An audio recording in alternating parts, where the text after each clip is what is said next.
People ask me, why do I have rust or iron in my water? And typically the aquifer that your water comes from is running through iron-bearing rock, dissolving it and imparting iron into your water. People call me all the time and tell me their tubs, showers, toilets, and laundry are turning orange. You have iron in your water and you need to install an iron filter. When people get iron stains in their toilet or their shower, they run out to Home Depot and get some CLR or some Iron Out and clean it up, and then 3 days later it's back again. The reason that's happening is you have iron in your water, iron coming from your well, and when it hits the air, it precipitates out and turns orange. When you go online and you Google how to get iron out of your water, one of the results that comes up is an inline sediment filter. And the reason that doesn't work, it's not designed to take out clear water iron or dissolved iron in the water. It removes sediment, and at the same time, the iron and sediment is clogging that filter. Now, people call me and say, I just had so-and-so company come out to my house and give me an estimate on removing the iron from my water. And they say, oh, a softener will take care of everything.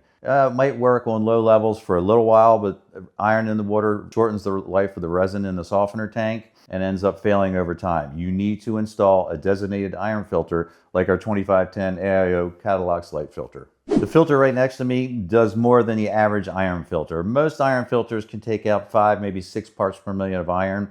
Our 2510 AIO with Katalox Light is designed to remove up to 15 parts per million of iron, 10 parts per million of sulfur, and 15 parts per million of manganese while helping raise the pH. All of this through one tank. People ask, how does the air injection valve work on your system? Well, the Katalox Light alone by itself will remove up to 30 parts per million of iron. The air injection is something we started using about 15 years ago when the air injection valve became available in the 2510. And what it does is it creates an air pocket in the top of the tank and helps precipitate the iron out before it even gets to the Katalox Light. A lot of people report that the 2510 AIO system you see here with Katalox Light takes care of their iron bacteria problem. Typically, they'll put that in with the UV after the 2510 system, and it does an amazing job. Now, a lot of people ask, what size iron filter do I need? Because we have 1.5, 2.0, 2.5, and 3.5. It all depends on how many people you have in your home and how much iron you have in the water and what your backwashing flow rates are.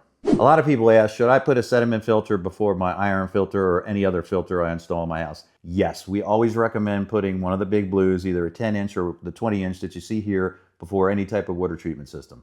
After 32 years in the industry and installing every type of iron filter and using every type of iron filter media that was available in the industry, we found that the 2510 AIO with Katalox Light works the best. A lot of my customers tell me that they called other companies and they get AIO answering machines, or it gets farmed out to a foreign call service in another country. If you want to talk to me, text me directly at 443-277-2204 or use our online chat.